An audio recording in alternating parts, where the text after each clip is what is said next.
Assalamualaikum warahmatullahi wabarakatuh.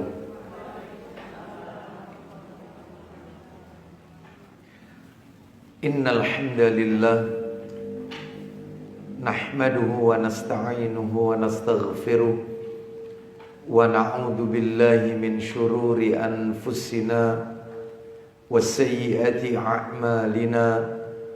Man yahdihillahu fala mudilla lahu wa man yudlil fala hadiya lahu wa ashhadu an la ilaha illallah wahdahu la syarika lahu wa ashhadu anna Muhammadan abduhu wa rasuluh.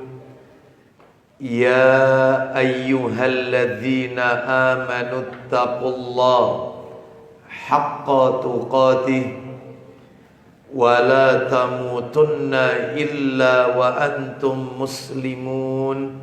Amma ba'du, fa inna asdaqal hadisi kitabullah wa khairal hadi hadi Muhammadin sallallahu alaihi wasallam wa syarral umuri muhdatsatuha wa kullu muhdatsatin bid'ah wa kullu bid'atin dhalalah wa kullu dhalalatin finnar.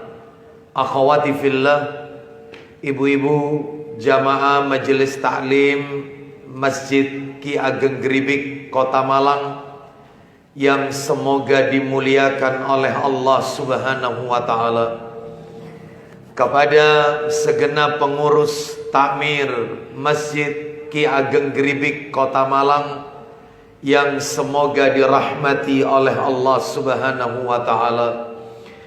Tidak ada kata yang patut kita ucapkan di pagi hari ini selain rasa syukur kita kepada Allah Subhanahu wa ta'ala atas segala karunia nikmat yang telah Allah berikan kepada kita.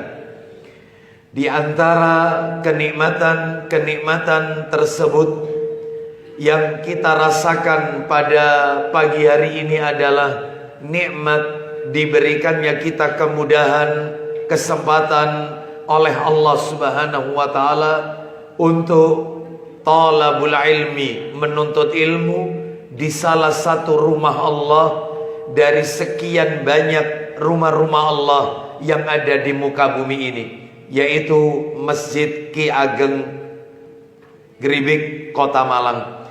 Semoga niat kita, langkah kaki perjalanan kita menuju rumah Allah ini tidak lain untuk menuntut ilmu, semuanya tercatat di sisi Allah sebagai pemberat timbangan amal kebajikan kita kelak di yaumil hisab.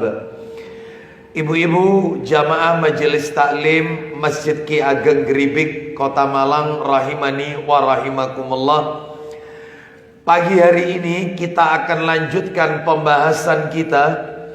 Kita masih berbicara kitab yang ditulis oleh Syekh Abu Usama Salim bin Aid Al-Hilali hafizahullahu ta'ala.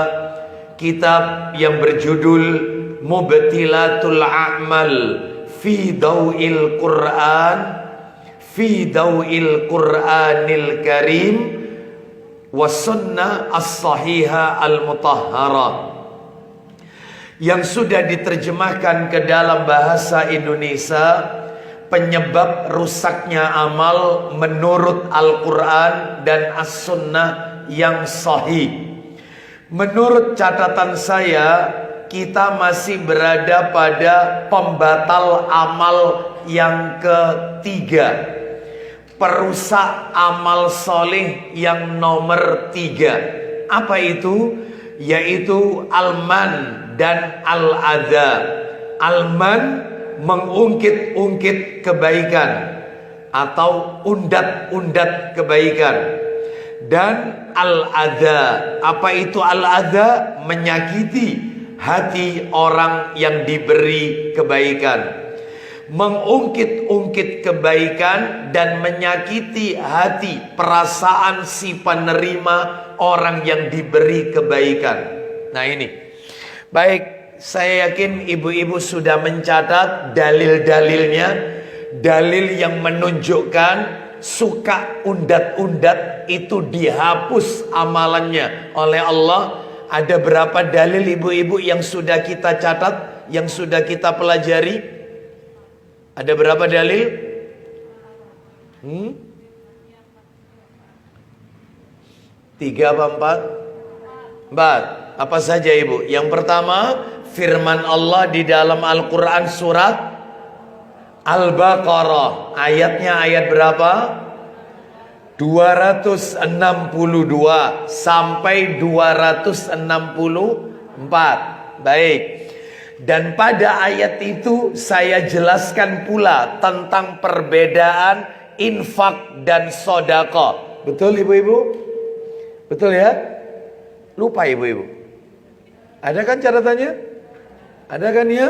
Apa bu yang dimaksud dengan infak itu? Infak ialah semua jenis pembelanjaan harta, baik untuk tujuan yang apa? Yang baik maupun yang diharamkan oleh Allah Azza wa Jalla.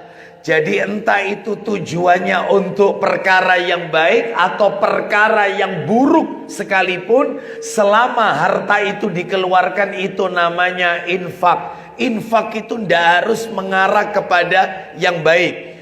Contohnya berinfak untuk perkara-perkara yang jelek, perkara yang buruk. Ada di surat apa? Masih ingat? Surat apa? Betul, surat Al-Anfal. Ayat berapa? Ayat 36. Tentang apa itu? Tentang orang-orang munafik, orang-orang kafir mengeluarkan hartanya untuk mencelakakan Rasul Sallallahu Alaihi Wasallam. Lah mereka mengeluarkan harta itu yaitu berinfak. Jadi hartanya diinfakkan untuk mencelakakan Rasulullah. Makanya orang berinfak itu tidak harus tujuan baik. Tujuan jelek pun itu juga bahasanya infak. Nah, lah kalau sodako, saya tanya, sodako dibagi menjadi berapa? Ya, nah, kalau kayak begini ketahuan, yang belajar sama yang tidak belajar itu ketahuan. Yang taklim cuman jiping, ngaji nguping, taklim sama nyatet tok, tidak dibaca ulang, itu ketahuan di sini. Iya.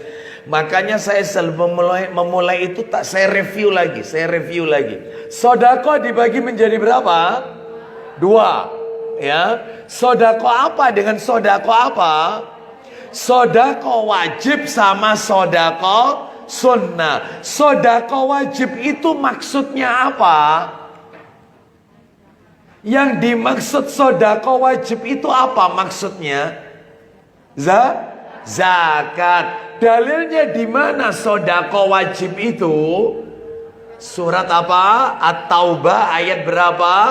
60. Allah memakai bahasa zakat dengan memakai kata atau kalimat sodako, yaitu wajib. Jadi sodako itu ada 2. Ada sodako yang hukumnya wajib, ada sodako yang hukumnya sunnah. Sodako yang wajib itu ya zakat itu, ibu-ibu. Dalilnya surat At-Taubah ayat 60. Saya tanya, di surat At-Taubah ayat 60 itu berisi berapa golongan yang wajib untuk kita beri zakat?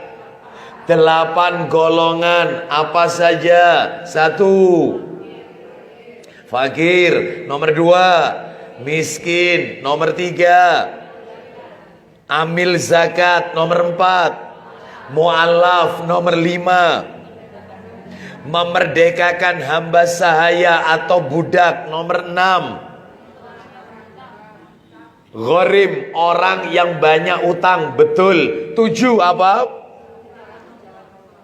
Fisabilillah, di jalan Allah. Yang kedelapan terakhir, Ibnu Sabil, orang yang kehabisan bekal dalam perjalanan. Inilah 8 golongan yang wajib untuk kita beri zakat. Pihak-pihak yang kita beri zakat. Anak yatim masuk kategori diberi zakat atau tidak? Tidak, ya. Tapi kalau ada anak yatim yang miskin, yang kekurangan, apakah boleh kita beri zakat? Boleh. Kita beri zakat karena faktor yatimnya atau karena faktor miskinnya? Benar. Sekarang sodako. Sodako yang sunnah. Sodako yang sunnah itu identik dengan harta atau tidak?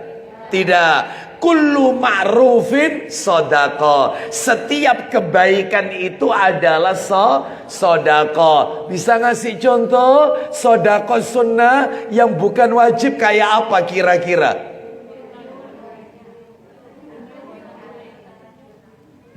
Satu. Tersenyum. Senyum kita kepada saudara kita itu sodako. Menanam tanaman, yang tanaman itu dimanfaatkan oleh makhluk Allah yang lain, burung, terus kemudian dimanfaatkan oleh orang, ya. Ini sodako. Termasuk ucapan tasbih subhanallah, ucapan tahmid alhamdulillah, ucapan tahlil la ilaha illallah, ucapan takbir Allahu akbar, itu juga sedekah. Bahkan seorang suami yang menjima istrinya itu juga masuk kategori sedekah. Jadi sedekah itu tidak identik harta. Sedekah itu bentuknya umum. Semua kebaikan itu sedekah. Baik. Sekarang itu yang ayat 262 sampai 264. Terus dalil yang kedua, di mana dalil yang kedua tentang pembatal amal yang ketiga? Undat-undat itu bisa merusak amal. Di mana dalil nomor 2 itu?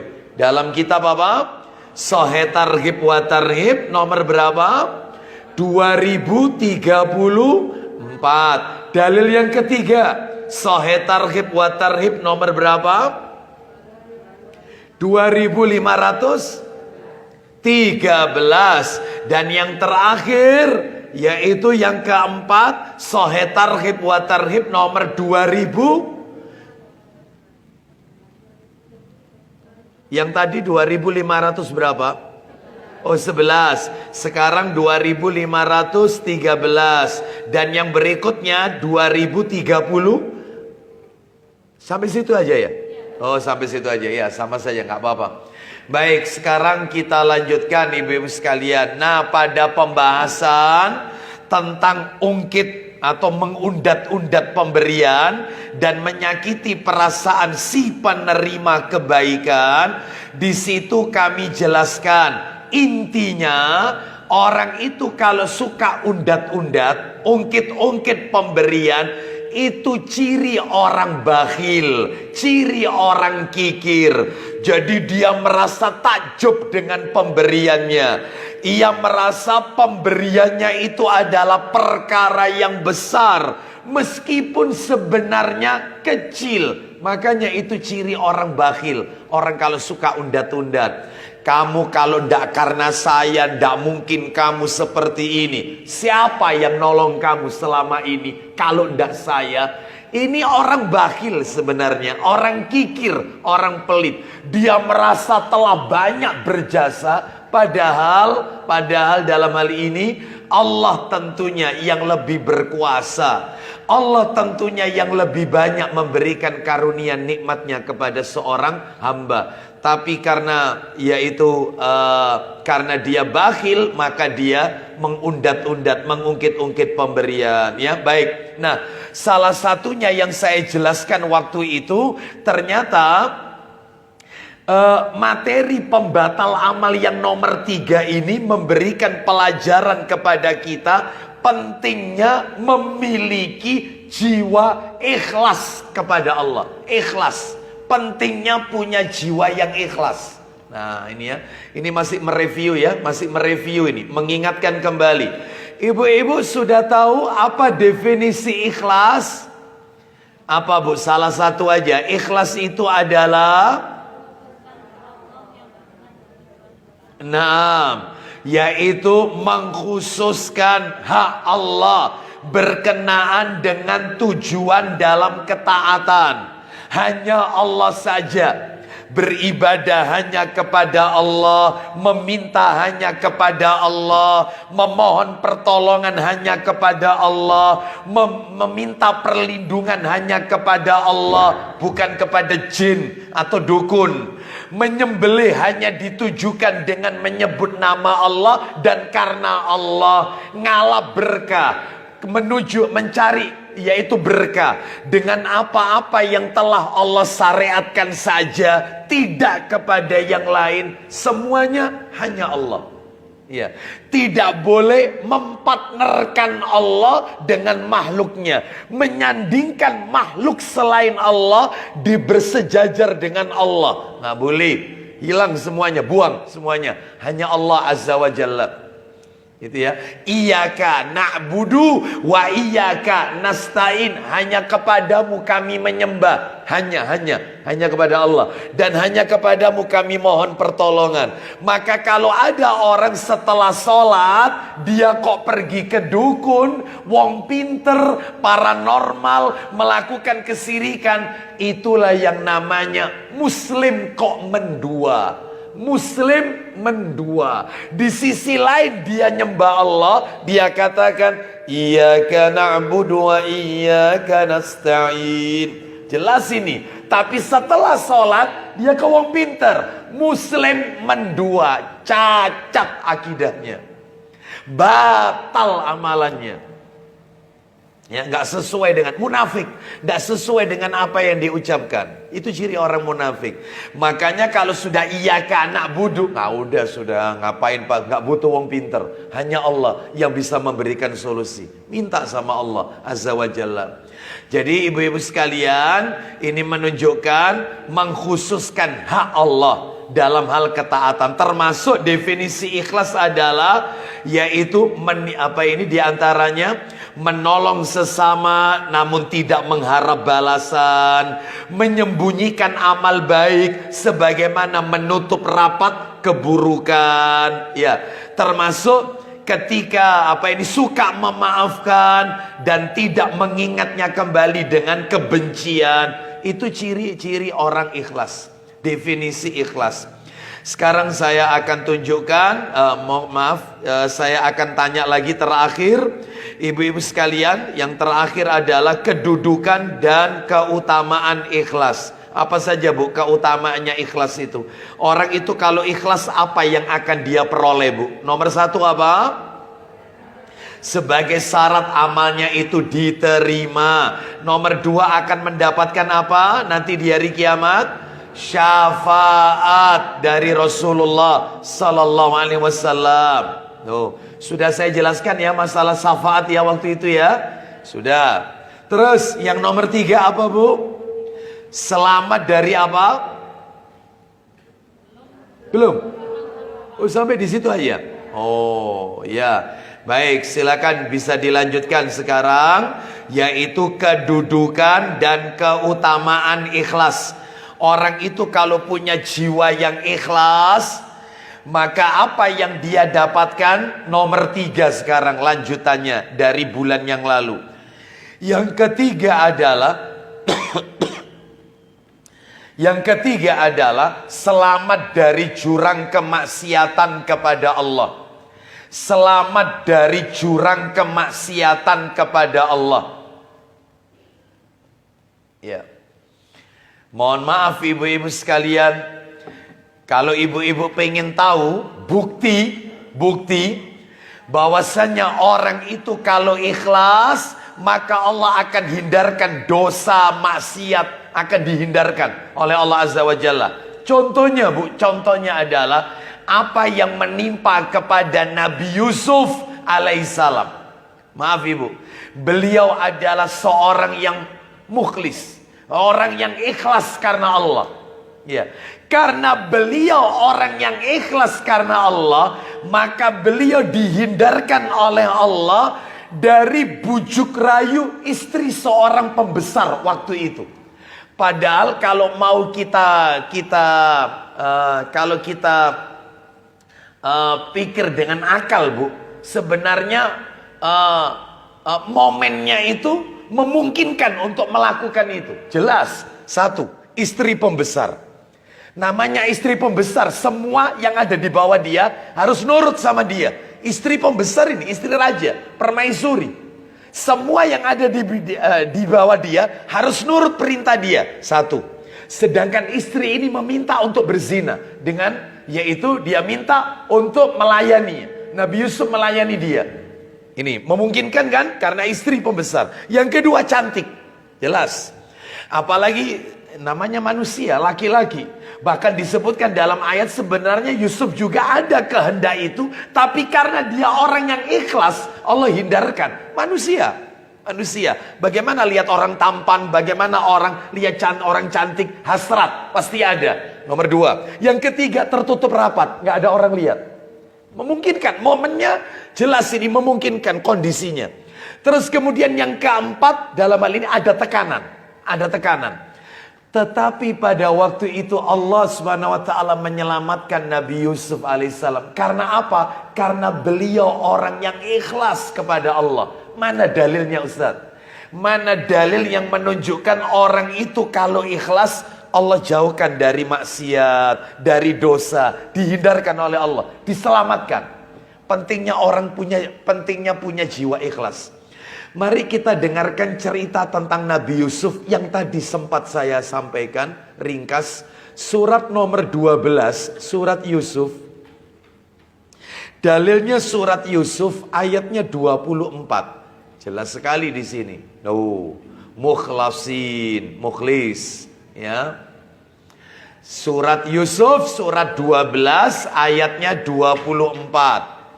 Jadi orang kalau memiliki jiwa ikhlas akan diselamatkan oleh Allah dari makar, dari maksiat, dari dosa.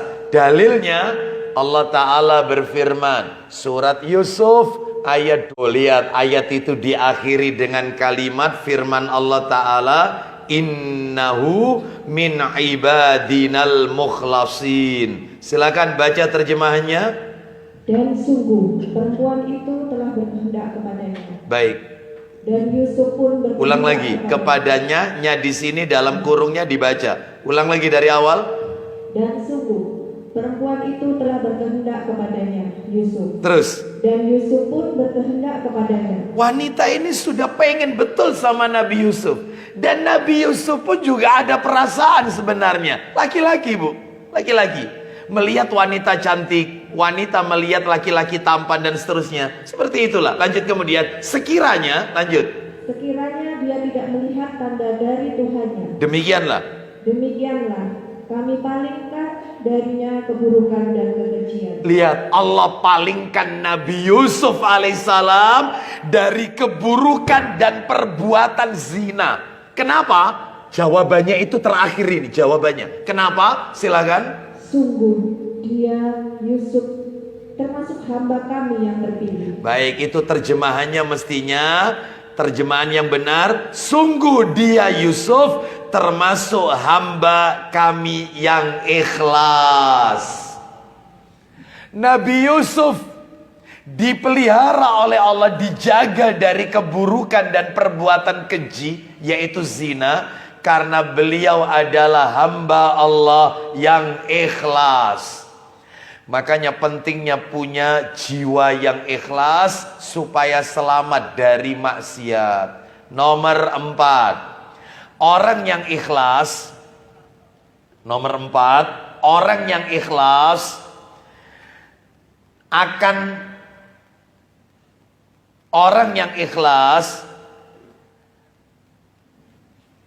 akan membentengi dirinya dari godaan syaitan. Keikhlasan itu dapat membentengi seseorang dari godaan syaitan. Orang ikhlas itu dapat membentengi dirinya dari godaan syaitan. Baik, ibu-ibu sekalian, saya ulang, pentingnya punya jiwa yang ikhlas akan terbentengi dari godaan syaitan. Ketika iblis laknatullah alaih diusir oleh Allah dari surga, maka kenapa kok dia diusir? Lantaran dia tidak mengikuti perintah Allah untuk sujud kepada Nabi Adam alaihissalam. Sujud yang dimaksud di sini adalah sujud penghormatan, bukan sujud penghambaan. Iblis merasa dirinya lebih baik daripada Adam. Kenapa dia mesti sujud kepada Adam? Menurut iblis semestinya Adamlah yang sujud kepada dia. Makanya Bu, maaf.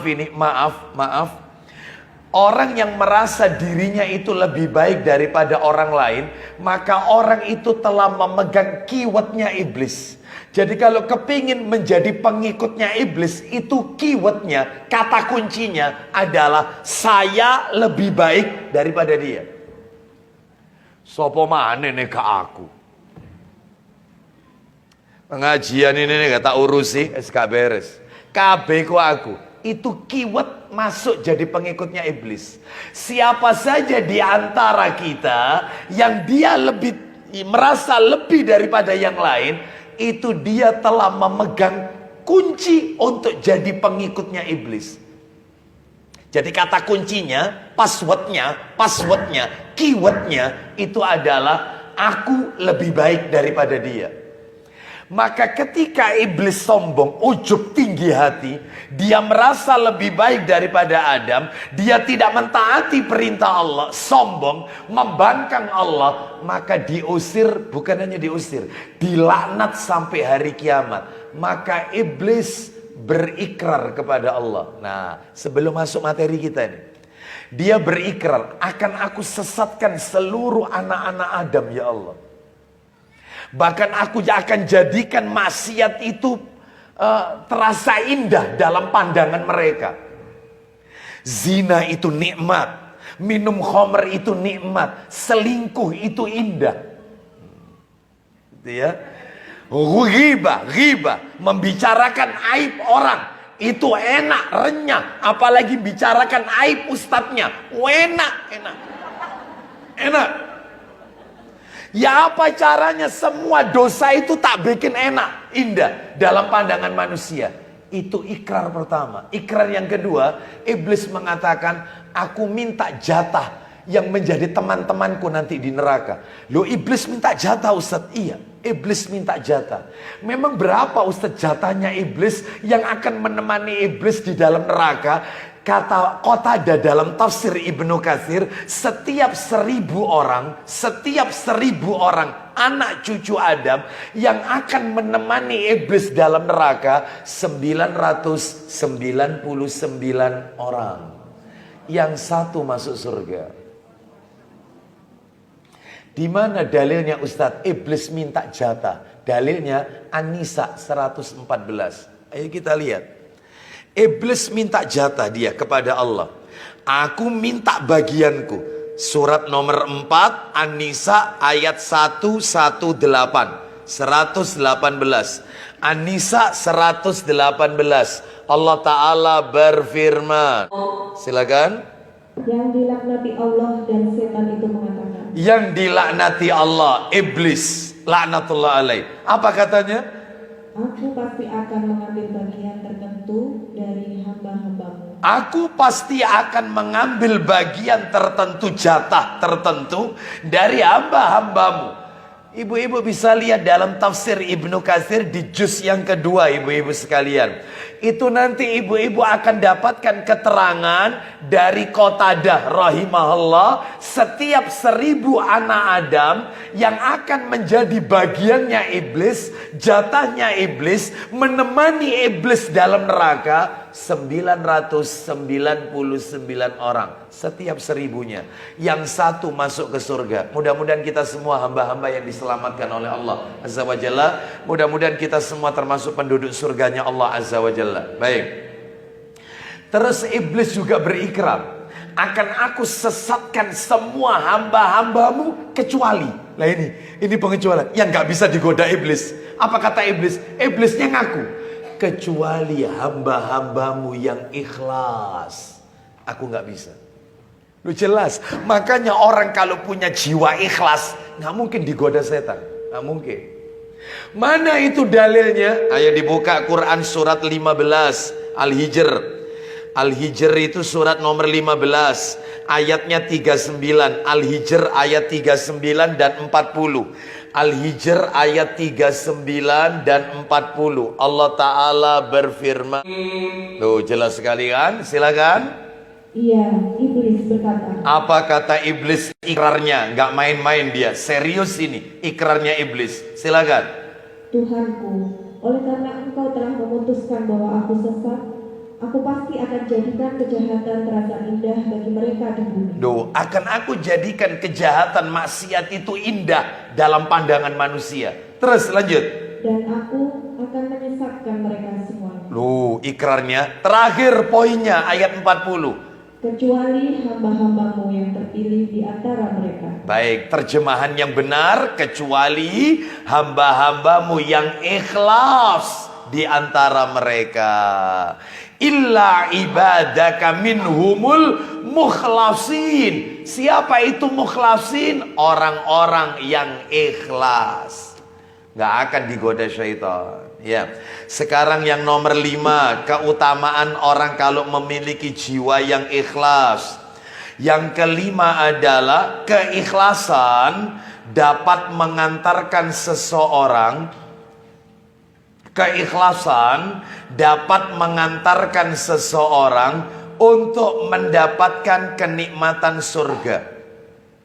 Keikhlasan dapat mengantarkan seseorang untuk mendapatkan kenikmatan surga. Dalilnya di mana? Silakan dibuka. Orang itu kalau ikhlas dijamin masuk surga, Bu. Kalau ikhlas ya. Suratnya 37. As-Saffat ayatnya 40 sampai 43. 40 sampai 43. Lihat ini. Apa yang akan Allah berikan bagi orang yang ikhlas. Kita dengarkan baik-baik. Surat 37 As-Saffat ayatnya 40 sampai 43. Allah Ta'ala berfirman. Baca terjemahan 40 sampai 43 As-Saffat. Silakan. Tetapi hamba-hamba Allah yang dibersihkan dari dosa. Stop. Ibu-ibu sekalian, lihat teksnya, terjemahannya perlu dikoreksi juga.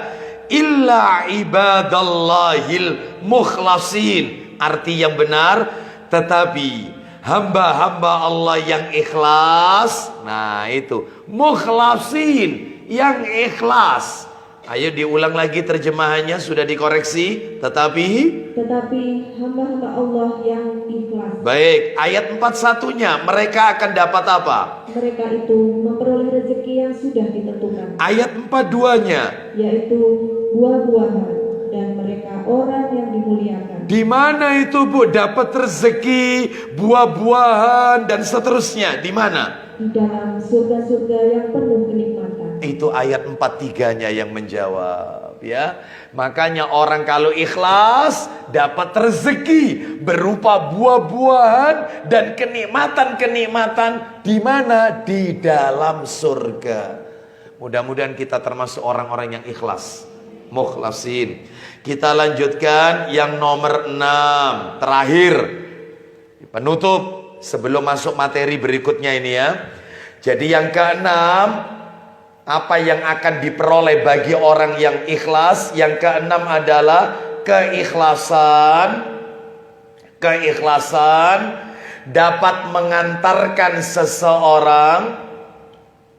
Keikhlasan dapat mengantarkan seseorang untuk mendapatkan pertolongan dari Allah Subhanahu wa ta'ala. Orang kalau ikhlas akan ditolong oleh Allah Subhanahu wa ta'ala. Orang itu kalau ikhlas akan ditolong oleh Allah Subhanahu wa ta'ala. Nah, ini pentingnya punya jiwa ikhlas. Orang kalau ikhlas maka akan ditolong oleh Allah Subhanahu wa ta'ala. Mana dalilnya? Dalilnya adalah di dalam Sahih Targhib wa Tarhib. Buka jilid 1. Sahih Targhib wa Tarhib jilid 1. Nomornya adalah nomor 6. Sahih Targhib wa Tarhib jilid 1 hadis nomor 6. Silakan. Dari Mus'ab bin Sa'id radhiyallahu an, dari bapaknya radhiyallahu an, Nabi sallallahu alaihi wasallam bersabda, "Innama yansurullahu hadhil ummata bidha'ifiha bida'watihim wa salatihim wa ikhlasihim." Silakan baca. Dari Mus'ab bin Sa'id dari bapaknya radhiyallahu an, bahwa dia memiliki kelebihan dari orang yang di bawahnya. Terus Dari sahabat Rasulullah sallallahu alaihi wasallam, maka Nabi bersabda, silakan. sesungguhnya Allah menolong umat ini. Ulang lagi pelan-pelan. Sesungguhnya Allah menolong umat ini. Kenapa Bu umat ini kok ditolong? Karena apa? Satu, Hanya karena orang-orang lemah mereka. orang-orang miskin. Terus yang kedua, Karena doa, karena doanya orang miskin. Terus, sholat, karena sholatnya orang miskin. Lanjut. dan keikhlasan mereka. Karena keikhlasannya orang-orang miskin. No. Maksudnya apa Ustadz? Umat ini diberi pertolongan oleh Allah itu karena orang-orang miskin, orang-orang lemah. Karena doanya mereka, sholatnya mereka orang-orang miskin. Karena keikhlasannya orang-orang miskin. Saya akan bacakan keterangannya, yaitu sebagaimana dikatakan oleh Ibnu Hajar Al-Asqalani rahimahullah, menukil penjelasan dari Ibnu Battal rahimahullah. Apa katanya? Bu, perhatikan. Saya ulang kalimatnya ya, saya ulang supaya ibu-ibu paham.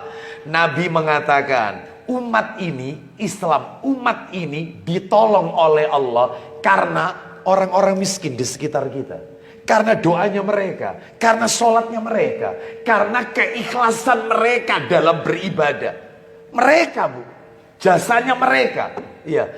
Karena apa kok Nabi mengatakan demikian? Karena Nabi memiliki sahabat namanya Mus'ab bin Sa'id radhiyallahu an, yaitu dari bapaknya yaitu Sa'id. Dia merasa memiliki keutamaan dibanding orang-orang lain. Sama Nabi diingatkan, umat ini ditolong oleh Allah itu karena orang-orang lemah, orang-orang miskin. Doanya mereka, kamu bisa seperti ini gara-gara doa mereka. Sholatnya mereka, kita ini bisa kayak gini karena doa mereka yang ada di jalan-jalan itu. Tidurnya di bawah kolong jembatan, sholatnya mereka, ibadahnya mereka, keikhlasan mereka. Maksudnya apa Ustadz? Ini penjelasannya. Orang-orang lemah itu Bu, lebih ikhlas dalam berdoa, lebih khusyuk dalam ibadah. Kenapa? Karena hatinya mereka sangat sedikit bergantung pada hiruk pikuk kehidupan dunia. Mereka tidak butuh itu. Mereka yang dibutuhkan yang penting bisa makan selesai. Sehingga karena ibadah mereka tidak terkotori dengan dunia, tidak terkotori dengan hiruk pikuknya, rona-ronanya dunia. Mereka fokus dalam berdoa, beribadah. Yaitu doa mereka, ya Allah selamatkan kaum muslimin, ya Allah berikan rezeki kepada mereka, orang-orang yang menolong kami. Keikhlasan mereka, kita ditolong oleh Allah Azza wa Jalla. Jadi jangan merasa apa yang kita lakukan karena kepiawaian kita. Sebab apa? Sebab Nabi mengatakan sesungguhnya Allah hanya menolong umat ini karena orang-orang lemah mereka. Nah, itu ya. Makanya cintai orang-orang miskin ibu-ibu. Cintai mereka karena doa mereka itulah yang menyebabkan kita dimuliakan oleh Allah Azza wa Jalla. Baik, keikhlasan mereka dalam berdoa, dalam beribadah. Kita lanjutkan ibu-ibu sekalian rahimani wa rahimakumullah. Sekarang materi yang berikutnya, materi nomor berapa Bu? Loh kok ketujuh? Tentang ikhlas, materinya kan kita bagi menjadi 4 Bu ya. Betul ya? Yang pertama definisi ikhlas kita lewati. Nomor 2 kedudukan atau dan keutamaan ikhlas baru saja kita tuntaskan. Betul? Yang nomor 3 akibat kalau tidak ikhlas. Betul ya itu ya? Berarti materi nomor berapa sekarang?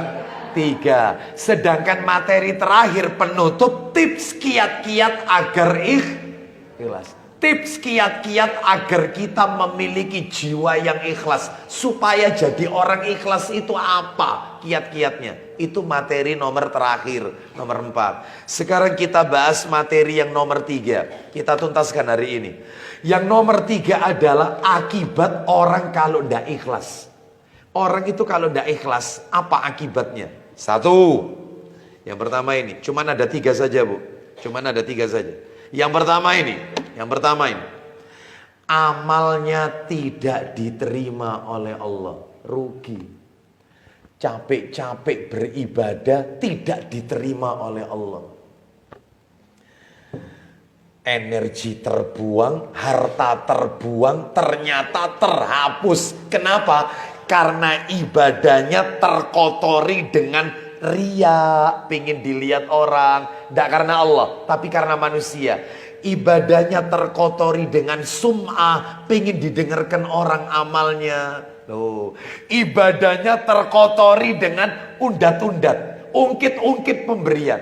Kalau tidak karena saya, kalau bukan karena saya, habis amalnya. Rugi. Orang kalau tidak ikhlas itu dihapus amalnya. Amalnya tidak diterima oleh Allah. Eman kan? Sudah capek-capek beribadah, ya, mati-matian beribadah, bahkan juga mengeluarkan harta, ya, seperti umroh, haji dan seterusnya. Nah, itu ya. Sebab ada orang itu yang dia merasa mengeluarkan harta, ternyata diiringi dengan undat-undat banyak. Ya. Dia mengumrohkan orang lain. Ya, mengumrohkan orang lain. Ternyata orang yang diumrohkan itu mungkin melakukan hal-hal yang membuat orang yang mengumrohkannya ini sakit hati. Lah iya dek niku lho. Iya, sapa sing umrohno neka aku? Ya. Ndak ada orang yang mengumrohkan dia, ndak ada. Saking kan aku sing umrohno. Lah kok dek niku? Nah, ya, sakit hati. Undat-undat, modal semuanya. Habis amalnya. Hilang. Eman kan? Baik, semua amalnya tidak diterima orang itu kalau tidak ikhlas. Dalilnya mana? Dalil. Silakan bisa dibuka dalilnya itu Sahih Targhib wa Tarhib nomor 8. Hadis nomor 8, jilid 1. Tadi kan nomor 6, sekarang nomor 8. Ayo dibaca dari Abu Umamah radhiyallahu an, dia berkata, silakan. Dari Abu Umamah radhiyallahu an, dia berkata. Stop. Nanti tolong dibaca bagian akhir, Bu. Dicari nanti itu terjemahannya. Rasulullah sallallahu alaihi wasallam bersabda, sesungguhnya Allah tidak akan menerima amalan. Ketemu Bu kalimatnya? Saya baca teks Arabnya. Nabi bersabda, innallaha azza wa jal la yaqbalu minal amali illa ma kana lahu khalisan wabtughiya bihi wajhu. Silakan. Rasulullah sallallahu alaihi wasallam bersabda. Isi sabdanya. Sesungguhnya Allah Azza wa Jalla tidak menerima amal kecuali apa yang ikhlas karenanya dan dimaksudkan semata demi wajahnya. Allah Azza wa Jalla tidak akan menerima suatu amal ibadah, apapun bentuk amal ibadahnya, sholatkah, zakatkah, puasakah, hajikah, umrohkah, sodakokah, zikirkah, bacaan Al-Qurankah, membaca solawatankah, menikah, berdoa, semua ibadah gak akan diterima oleh Allah kecuali ia lakukan ibadah itu mengharap wajahnya Allah. Maksudnya mengharap ganjaran pahala dari Allah, bukan pujian orang. Lillah, bukan linnas, karena Allah, bukan karena manusia. Itu baru diterima. Tapi kalau ibadahnya pengen dilihat orang, pengen didengarkan orang, pengen dapat sanjungan, maka nggak akan diterima oleh Allah. Nggak akan diterima oleh Allah Azza wa Jalla. Makanya akibat orang kalau tidak ikhlas, amalnya tidak diterima oleh Allah. Bu, maaf. Ibu-ibu melakukan amal ibadah apapun, itu mesti diingat-ingat ada dua, Bu ya. Ibadah itu ada dua. Ada yang batin, ada yang zahir. Diingat-ingat. Orang itu melakukan ibadah apapun, ibu-ibu, termasuk taklim. Termasuk taklim. Nuntut ilmu ini ibadah, Bu. Sholat, semuanya. Diingat-ingat. Ada batin, ada zahir. Maksudnya apa, Ustadz? Orang itu kalau beribadah secara batinnya harus karena Allah. Zahirnya harus mengikuti petunjuk Rasulullah sallallahu alaihi wasallam. Jadi kalau ibadah itu batinnya karena Allah, terus zahirnya mengikuti petunjuk Rasul, maka pasti diterima, terangkat naik ke atas. Contoh. Orang sholatnya karena Allah, lillahi ta'ala, karena Allah. Inna sholati wa nusuki wa mahyaya wa mamati lillah, bukan linnas, karena Allah. Zahirnya karena Allah, mohon maaf, batinnya karena Allah.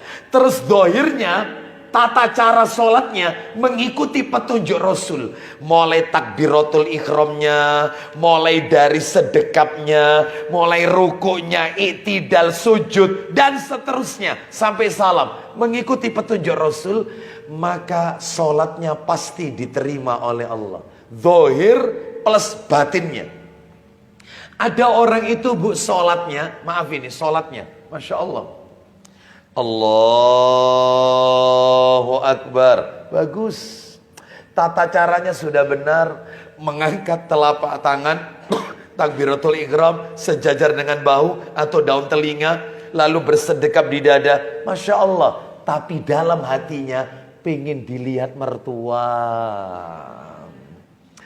pengen dinilai orang, sholatnya dikhusyuk-khusyukkan. Pak, diterima. Dohirnya bener, batinnya cacat. Contoh lagi. Ada orang batinnya betul karena Allah, caranya salah. Allahu Akbar.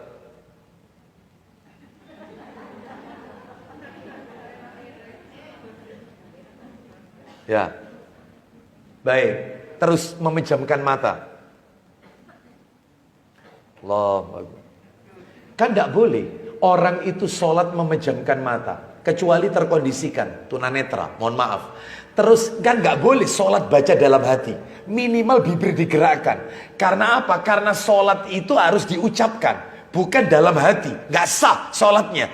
Berarti dalam hal ini orang ini betul dia karena Allah, dia tidak teriak ingin dilihat orang, tetapi caranya tidak mengikuti Rasulullah sallallahu alaihi wasallam, sehingga batinnya benar, zahirnya cacat, nggak diterima.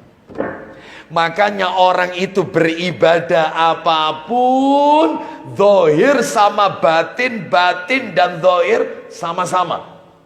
Batinnya karena Allah, zahirnya mengikuti petunjuk Rasulullah SAW.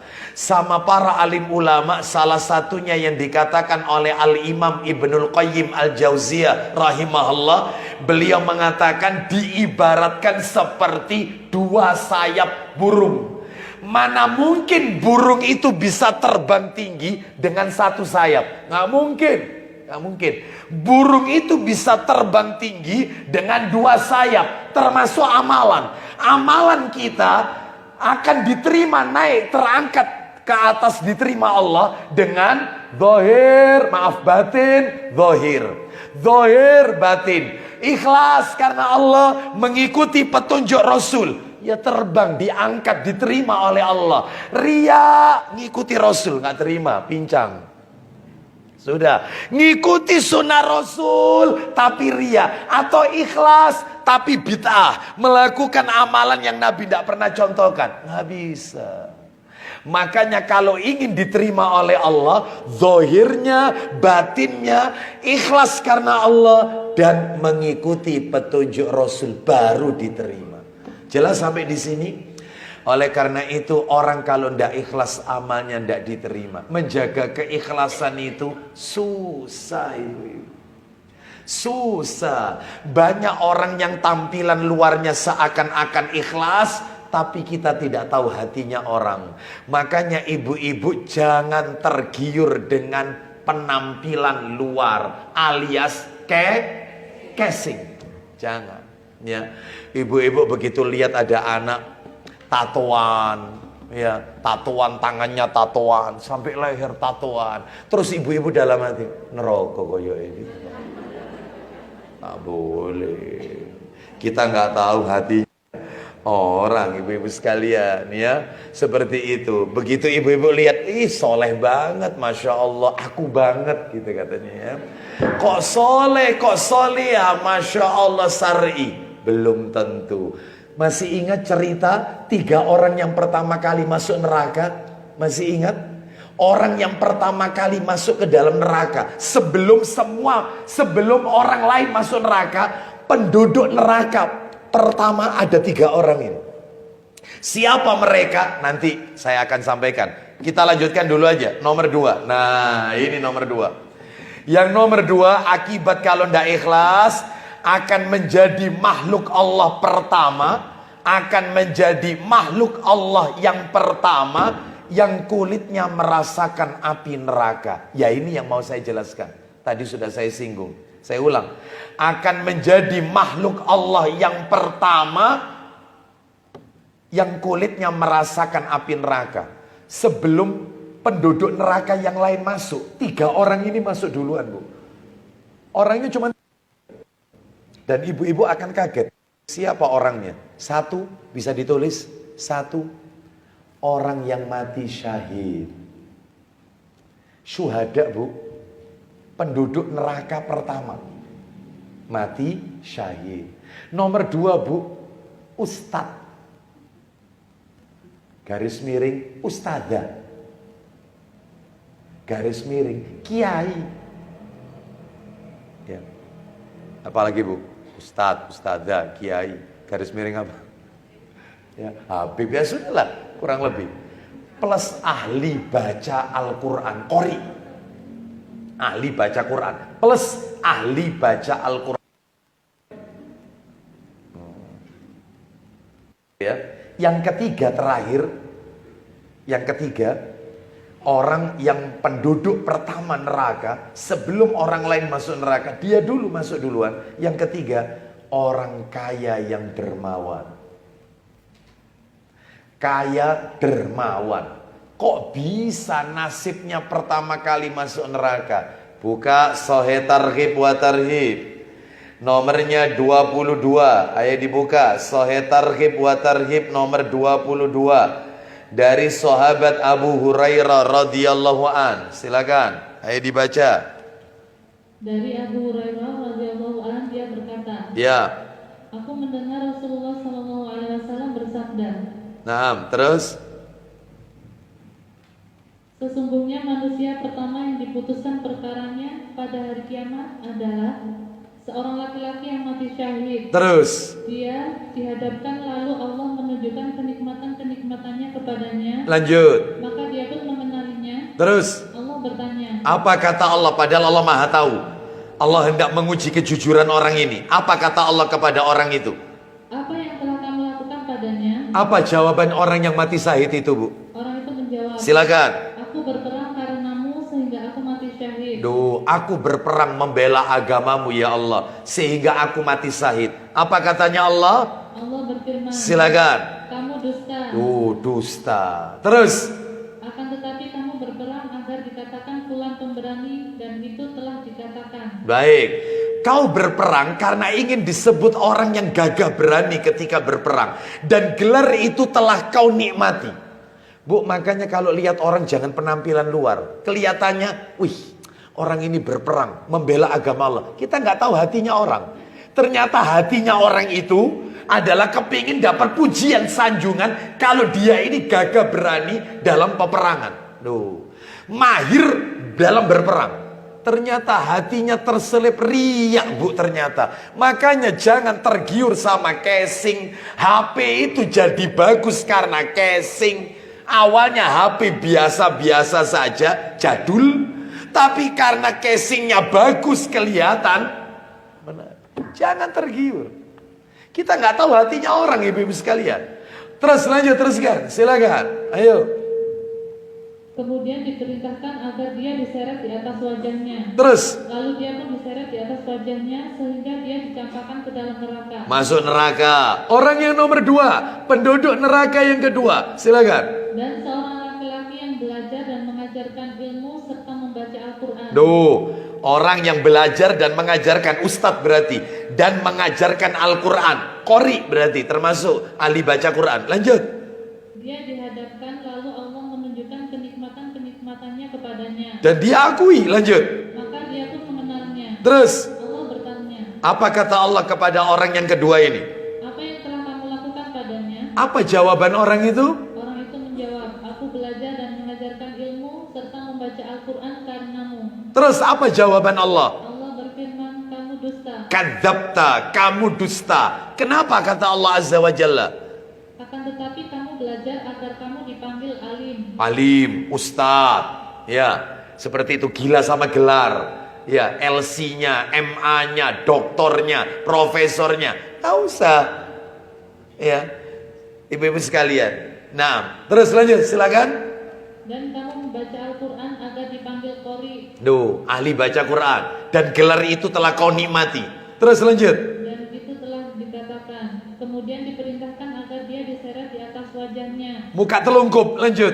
Lalu dia pun diseret di atas wajahnya sehingga dia dicampakkan ke dalam neraka. Orang terakhir, yang ketiga. Dan seorang laki-laki yang dilapangkan hidupnya oleh Allah dan dia memberinya bermacam-macam harta. Kaya raya dermawan. Lanjut.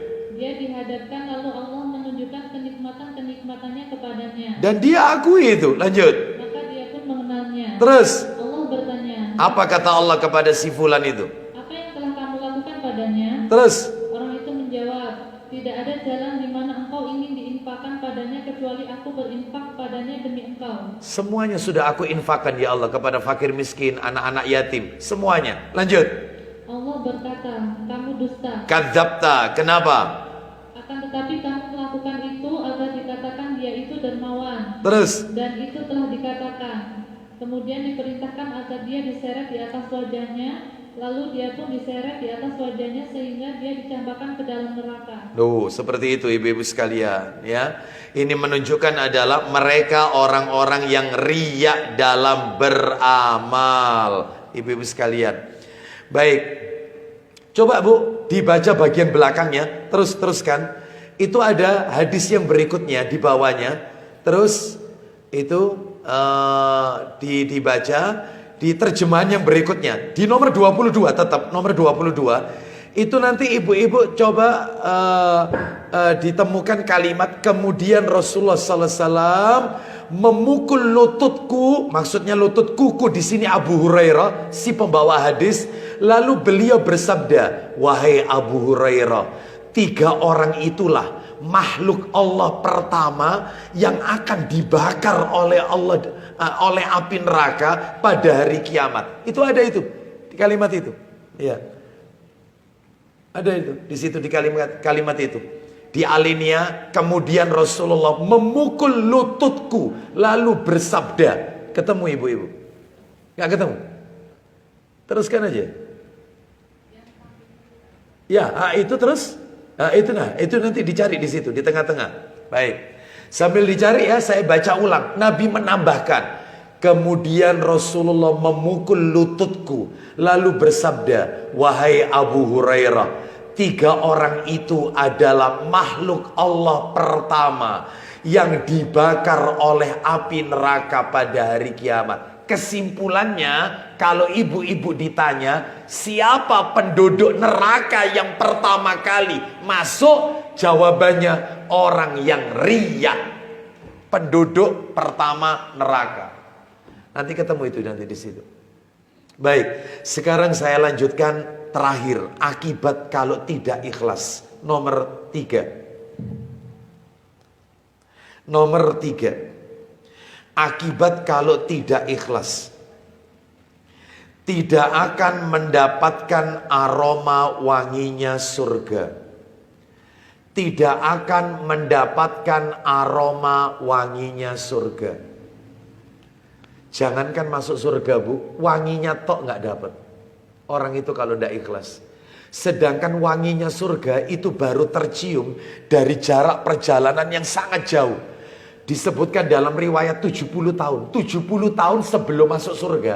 70 tahun ukuran akhirat loh bu, bukan ukuran dunia. Kalau ukuran dunia 1 tahun 365 hari. 1 hari 24 jam. Lah kalau ukuran akhirat 1 hari 1000 tahun. 1 hari 1000 tahun. Ini 70 tahun sebelum masuk surga, bau wanginya surga itu sudah tercium.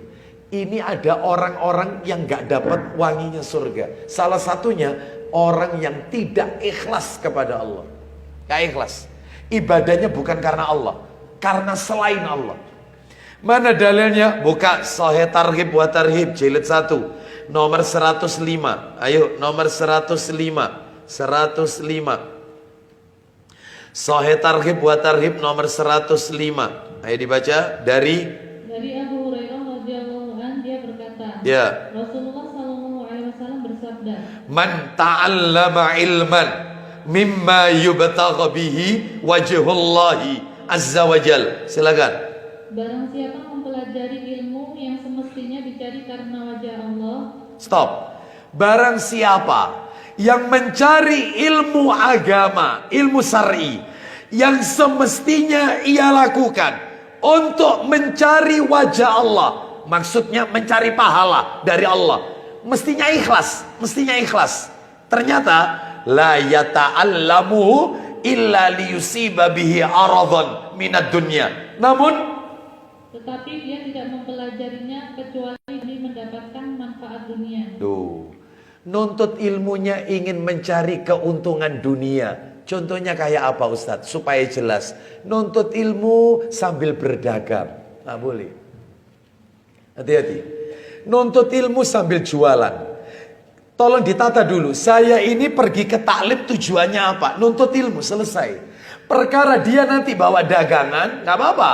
Tapi tujuan awal untuk nuntut ilmu. Tapi kalau tujuan awal, ini daripada barang dagangan saya ini kok belum laku-laku, wis tak bawa ke majelis taklim aja, barangkali ada yang minat. Berarti tujuan awal bukan untuk ilmu, untuk berdagang.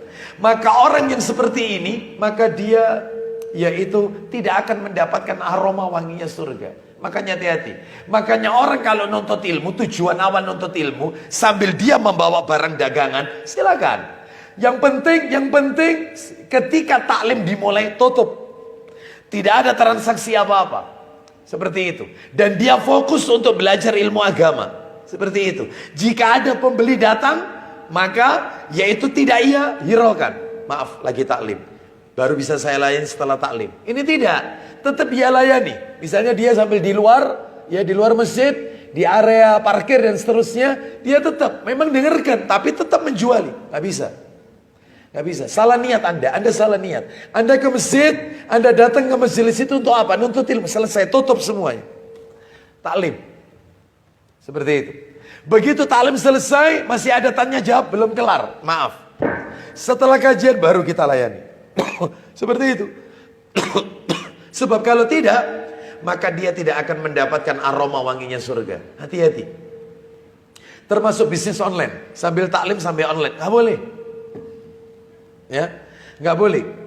Nuntut ilmu ke masjid. Mohon maaf ini, niatnya salah. Daripada sumpah di rumah, mending ke masjid Ki Ageng Geribik. Ikut taklim. Daripada lihat suami ini wajahnya tidak berubah-berubah. Lah memangnya Anda kepinginnya apa? Berubah apa? Superman apa? Ya nggak mungkin lah ibu-ibu sekalian ya. Daripada sumpah nunggoni suami ya, terus ngoceh terus ya, daripada wes tak tinggal wae. Nah berarti niatnya ingin menghilangkan jejak. Berarti bukan untuk menuntut ilmu. Seperti itu. Jadi tolong niatnya ditata ya. Daripada saya di rumah tidak ada apa-apa, belum sarapan, mengini ikut taklim dapat kotaan.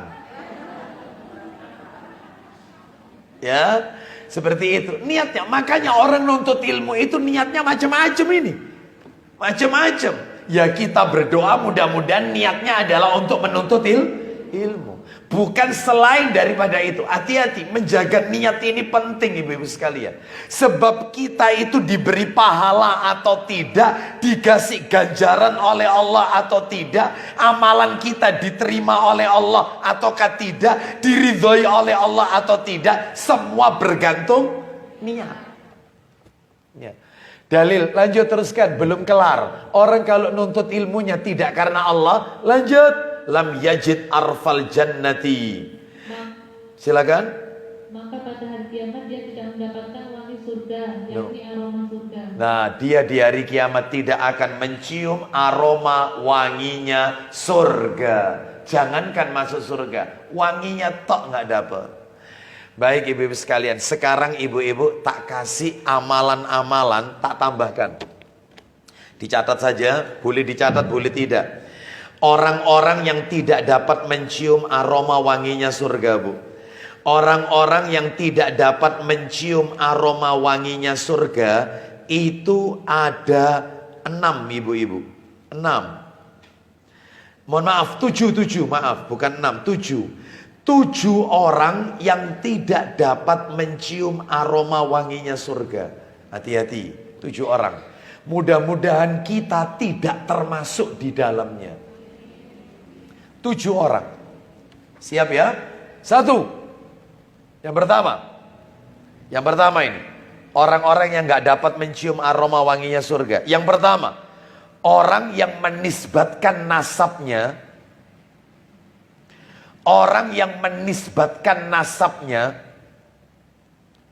bukan kepada bapaknya. Orang yang menisbatkan nasabnya bukan kepada bapaknya. Hati-hati Bu, ini gak dapat bawa surga. Contohnya kayak apa? Bin sama bintinya itu tidak diikutkan kepada ayah kandungnya. Itu gak boleh Bu. Yang biasanya terjadi seperti ini, kasus anak angkat, anak pungut. Mulai bayi anak itu kita adopsi. Ketika tumbuh dewasa, giliran mau dinikahkan, wong anak ini tidak jelas anaknya siapa. Karena anak ini kita temukan di jalan misalnya, atau anak ini dibuang sama orang tuanya. Kita temukan anak ini pada saat itu di dalam kerdus. Kita nggak tahu siapa orang tuanya. Giliran menikah, maka si bapak adopsi, bapak angkat menisbatkan anak ini anak saya. Haram, tidak sah nikahnya. Maka anak ini yang menikahkan adalah wali hakim. Si bapak adopsi nggak boleh. Bahkan anak ini kalau tidak sempat disusui oleh ibunya, ibu angkatnya, tidak sempat disusui 5 kali penyusuan, anak ini halal dinikahi oleh bapak angkatnya. Halal dijima, dinikahi boleh dan dijima. Tapi kalau sempat disusui oleh si ibu adopsi, ibu angkatnya, ibu pungutnya, 5 kali penyusuan sampai kenyang, maka anak ini statusnya kayak anak kandung. Nggak boleh dijima, nggak boleh dinikahi. Haram. Statusnya sama kayak anak kandung. Anak susuan, tapi kayak anak kandung. Karena sempat disusui 5 kali penyusuan. Dan itu syaratnya ketat. Penyusuan itu adalah sebelum masa disapi, sebelum 2 tahun. Anak itu sebelum 2 tahun umurnya. Setelah itu 5 kali penyusuan ini ketat. Dihitung 1 kalau anak itu mengeluarkan sesuatu di mulutnya. Apa itu katanya? Muko, gumo. Itu dihitung 1. Ketika di tengah-tengah menyusui, si ibu memindah dari payudara sebelah kiri dipindah, terus dipindah ke arah yang payudara sebelah kanan. Itu tidak dihitung 1. Nah, sampai betul-betul gumo, kok kenyang betul. Contoh lagi ketika disusui, anak ini kaget mendengar sesuatu sehingga dia melepas payudara si ibu. Itu tidak dihitung 1. Jadi betul-betul ketat syaratnya 5. Kalau itu terpenuhi, selesai. Anak kandung, seperti statusnya kayak anak kandung. Seperti itu, ya dapat waris sama tetap. Seperti anak kandung, penyusuan. Tetapi kalau tidak, hati-hati. Ini banyak kasus. Termasuk kasus yang sering adalah seorang wanita yang menisbatkan di belakang namanya nama suami. Maka dia nggak dapat bau surga. Seperti itu. Nah, Misalnya, seorang laki-laki namanya Ahmad, istrinya namanya Fatimah. Ahmad sama Fatimah menikah. Lalu kemudian nama Fatimah di belakangnya tidak dinisbatkan nama bapaknya Fatimah. Sedangkan dia menisbatkan nama suaminya, Fatimah Ahmad. Nggak boleh. Banyak nggak yang model kayak gini? Haram, nggak boleh. Nama bapak Anda wajib di belakang nama ibu-ibu. Wajib. Nggak boleh diikutkan. Dipanggil nama suami, Bu Ahmad, Bu Agus, Bu Bambang. Apakah boleh? Maka dalam hal ini, karena itu sudah kebiasaan, nggak apa-apa. Tetapi orangnya harus diberitahu. Lain kali kalau memanggil saya, panggil dengan nama saya ini. Misalnya Fatimah, panggil Bu Fatimah. Atau panggil nama kunyah, itu jauh lebih baik. Misalnya punya anak namanya Abdullah, panggil saya Ummu Abdullah. Mamanya Abdullah, ibunya Abdullah. Seperti kalau di sekolah-sekolah TK itu kan ada ya, mamanya siapa kan gitu ya. Itu kalau di bahasa Arab kan Ummu siapa. Itu yang syar'i, itu lebih baik sudah, nggak apa-apa. Atau panggil namanya, ingatkan. Tapi kalau sudah terlanjur di masyarakat dipanggil nama suami, nggak apa-apa. Tapi orangnya ingatkan. Lain kali, Mbak siapa, nggak apa-apa namanya. Jangan dipanggil nama suami. Ya Bu Agus, Bu, lain kali nama saya ini adalah misalnya siapa, Khadijah. Panggil saya Mbak Khadijah, itu aja, atau Bu Khadijah. Atau panggil Ummu, bisa dipahami sampai di sini. Jangan menempatkan nama orang di belakang nama Anda. Nasab, haram. Haram. Itu ya.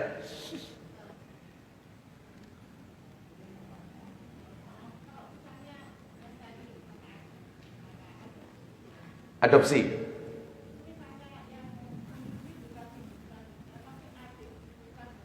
Adik kandungnya. Adik kandungnya si ibu angkat ini.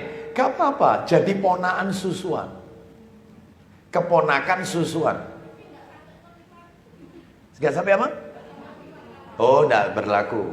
Enggak berlaku. Syaratnya harus 5 kali penyusuan. Dan itu pun ada syaratnya supaya jadi mahram. Misalnya nih, saya sama istri.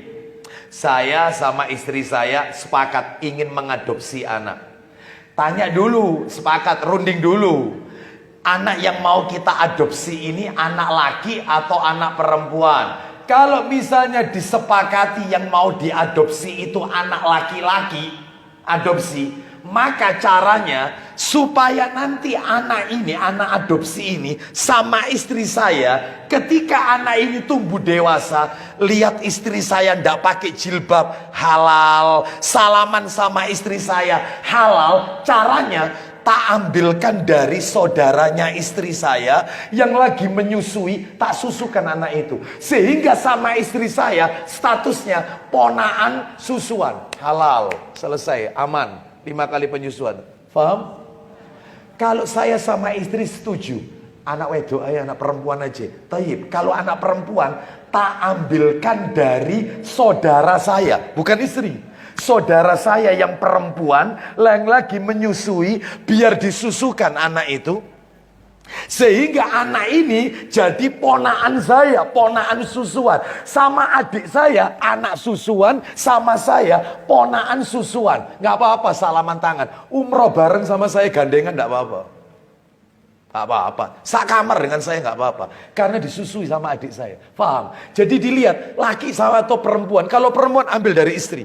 Kalau perempuan ambil dari suami. Kalau laki ambil dari istri. Supaya kalau dia tumbuh dewasa, berdua satu rumah, halal, tidak apa-apa. Supaya jadi mahram. Paham ya sampai di sini ya. Jadi harus berlaku balik, harus tahu siapa yang menyusui yang boleh. Paham Bu ya? Itu caranya. Ustadz, tidak ada Ustadz. Lah supaya saya rundingan sama istri, tidak ada yang bisa menyusui. Istri tidak keluar ASI, keluarganya tidak ada, keluarga saya juga tidak ada. Gimana ini? Tapi pengen mengadopsi anak. Caranya si janda itu saya nikahi.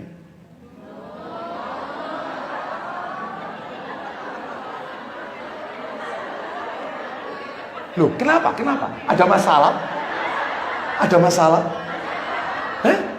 Masalah? Loh, ya apa? Bukan saya menyantuni anaknya janda itu. Betul atau tidak? Oh, enggak bisa, istri enggak setuju, misalnya, enggak setuju, tayyib. Tapi pengen ngadopsi anak, tayyib, ikut saya anak itu. Loh, terus katanya enggak boleh. Ketika anak itu sudah balik, supaya tetap tinggal satu rumah dengan saya, tak nikahi anak itu.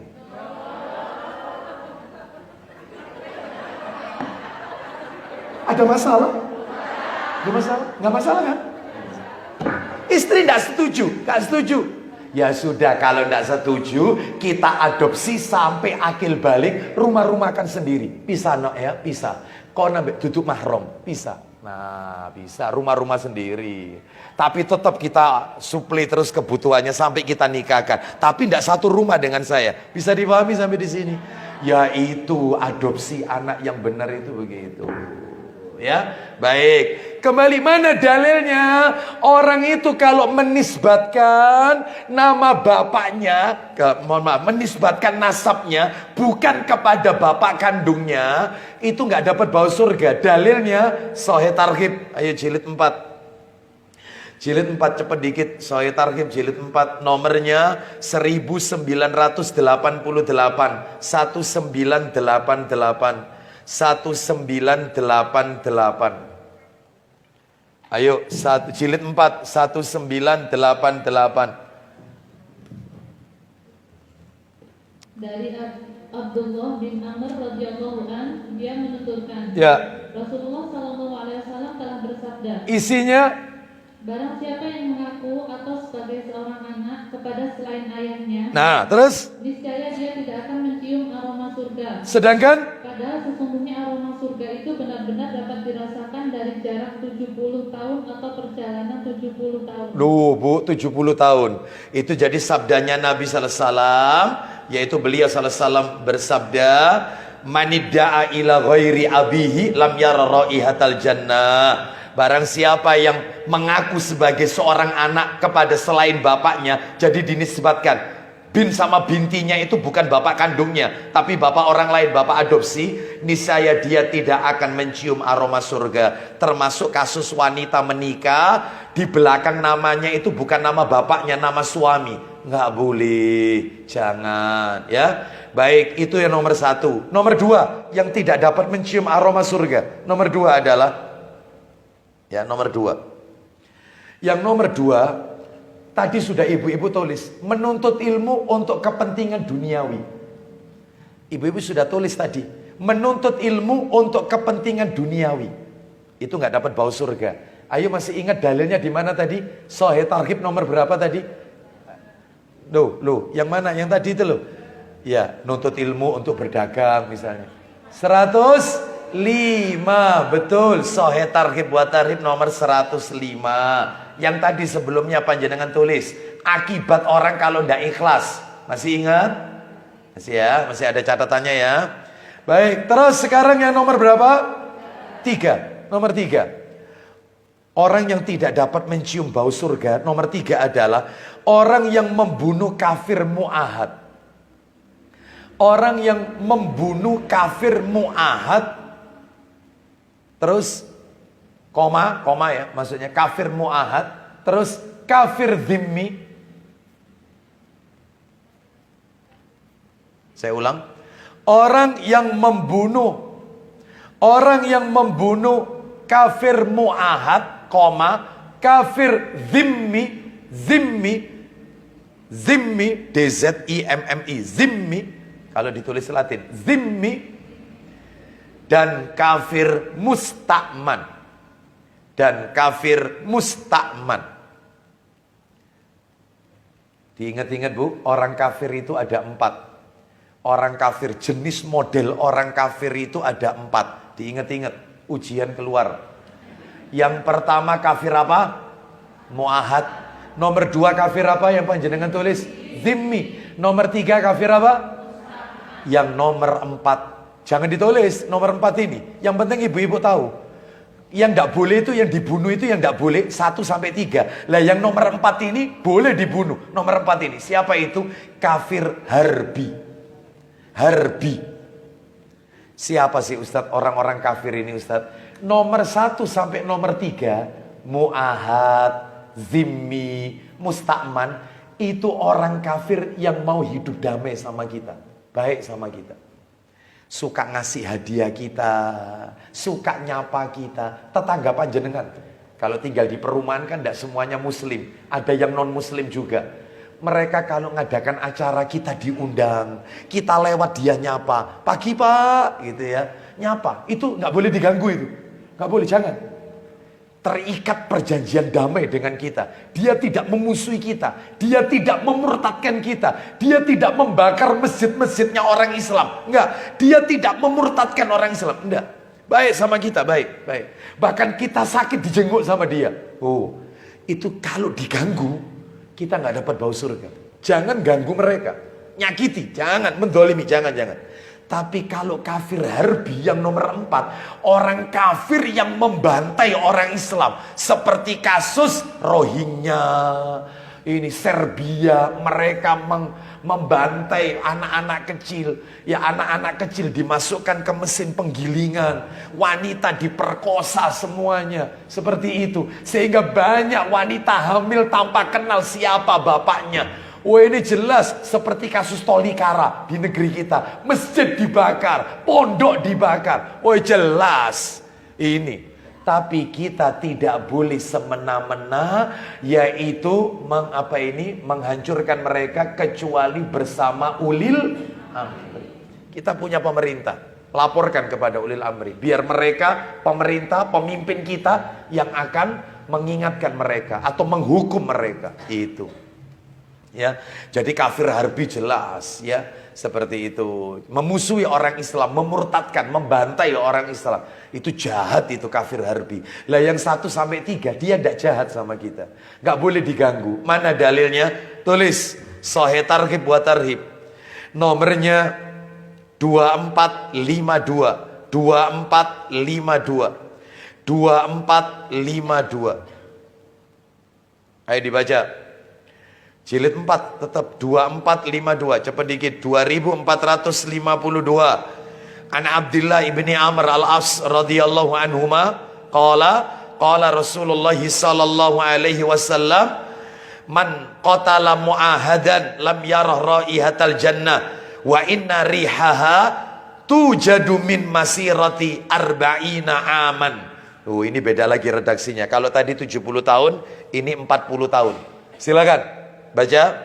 Dari Abdullah bin Amr bin Al-As radhiyallahu an, dia menuturkan, Ya. Rasulullah sallallahu alaihi wasallam telah bersabda, Isinya, barang siapa yang membunuh orang kafir yang terikat perjanjian damai atau kafir zimmi, atau muahad termasuk di dalamnya, musta'man juga, terus niscaya ia tidak akan mencium aroma surga. Terus Padahal sesungguhnya aromanya tercium dari jarak perjalanan 40 tahun. Loh, seperti itu ibu-ibu ya. Kita lanjutkan sekarang yang nomor 4. Nomor 4. Nomor 4. Siap bu? Sudah siap? Yang keempat adalah orang yang menyemir rambutnya dengan warna hitam. Orang yang menyemir rambutnya dengan warna hitam. Rambutnya sudah putih beruban, disemir hitam. Nggak boleh. Yang boleh itu bukan disemir, tetapi dipacar, diberi henna. Selain warna hitam tapi. Boleh pakai henna, boleh pakai katam. Kemerahan boleh, kecoklatan boleh. Ustadz, biru, hijau, supporter itu. Supporter bola.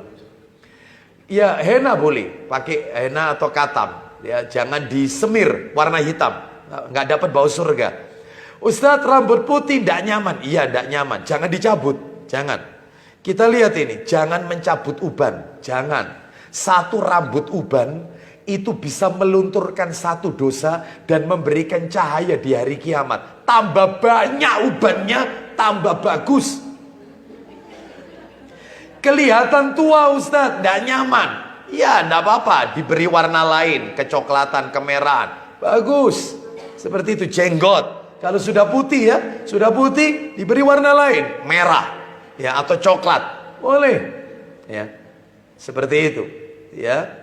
Baik, jadi kalau sudah putih tapi kalau masih hitam ya nggak perlu ya dibasi warna merah kecoklatan. Kalau ibu-ibu lihat di Madinah, di Mekah, banyak orang-orang itu yang jenggotnya warna merah, warna coklat, kecoklatan. Boleh, nggak apa-apa. Seperti itu sunnah itu. Ya, yang nggak boleh itu dikembalikan ke warna aslinya, warna sebenarnya itu hitam. Nggak boleh.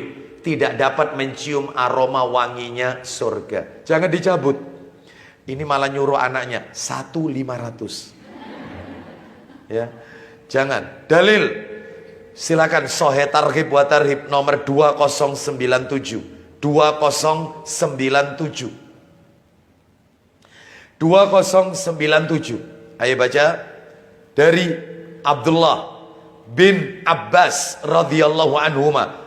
Rasulullah sallallahu alaihi wasallam bersabda, "Yakunu qaumun yakhdibuna fi akhiriz zamani bisawadi kahawasilil hamam la yarihuna raihatal jannah." Silakan. Dari Ibnu Abbas radhiyallahu an, ia menuturkan, Rasulullah sallallahu alaihi wasallam bersabda, Isinya, akan ada suatu kaum yang merubah warna jenggotnya di akhir zaman nanti dengan warna hitam seperti tembolok burung dara. Mereka tidak akan mencium aroma surga. mereka nggak akan mencium aroma surga. Warna rambut, kepala, jenggot, maka ini tidak diperbolehkan dengan warna hitam. Ya, ibu-ibu sekalian, termasuk mencabut uban juga nggak boleh. Coba dibuka Sahih Targhib wa Tarhib, tambahkan dalil 2091. 2091. Ayo. 2091. Dari Amr bin Su'aib, dari ayahnya, dari kakeknya, ia menuturkan, Iya. Rasulullah sallallahu alaihi wasallam telah bersabda, Isinya. janganlah kalian mencabut uban. Duh, nggak boleh. Terus. Karena sesungguhnya tidaklah seorang muslim beruban satu helai uban di dalam Islam, melainkan ia akan menjadi cahaya baginya pada hari kiamat. Lu dapat cahaya. Teruskan aja, teruskan. Masih ada itu, teruskan. Di dalam riwayat lain disebutkan dicatat untuknya dengan ubannya itu satu kebajikan dan dihapus dengannya satu dosa darinya. Duh, seperti itu ya. Baik, kita lanjutkan yang nomor 5. Orang-orang yang tidak mendapatkan aroma wanginya surga, nggak bisa mencium wanginya surga. Nomor berapa ini? 5. Pemimpin yang mendolimi rakyat, suka menipu rakyat, janji-janji doang. Pemimpin yang menipu rakyatnya, melalaikan rakyatnya, itu nggak dapat bau surga nanti di hari kiamat. Nih ya, mana dalilnya? Sahih Targhib wa Tarhib. Nomornya 2204. 2204. Dari Ma'qil bin Yasar radhiyallahu anhu, ia berkata, saya mendengar Rasulullah sallallahu alaihi wasallam bersabda, "Ma min 'abdin yastar'ihillahu azza wa jal ra'iyatan yamutu yauma yamutu wa huwa ghashun ra'iyatahu illa harramallahu alaihi al-jannah wa lam yuhidha binushihi lam yajid ra'ihatal jannah." Silakan. Dari Ma'qil bin Yasar radhiyallahu an, dia menuturkan, saya telah mendengar Rasulullah sallallahu alaihi wasallam bersabda, Isinya, tiada seorang hamba pun yang diembankan amanah oleh Allah azza wa jalla untuk memimpin rakyat, terus yang mati pada hari kematiannya dalam keadaan berbuat curang terhadap rakyatnya. dia mati korupsi, dia meninggal nipu rakyat, harta rakyat dia ambat, dia mati yaitu tidak dipenuhi janji-janjinya, maka kematian, silakan, Melainkan Allah Ta'ala mengharamkan surga atasnya. haram masuk surga. Lanjut bawahnya, teruskan. Dalam riwayat lain disebutkan, Di dalam sebuah riwayat disebutkan, lalu ia tidak meliputi atau memimpin mereka dengan nasihatnya. niscaya Ia tidak akan mencium aroma surga. nggak dapat mencium aroma wanginya surga pemimpin tersebut. Sekarang lanjut nomor 6. Tinggal satu lagi terakhir. Orang-orang yang tidak dapat mencium aroma wanginya surga. Nomor 6 adalah wanita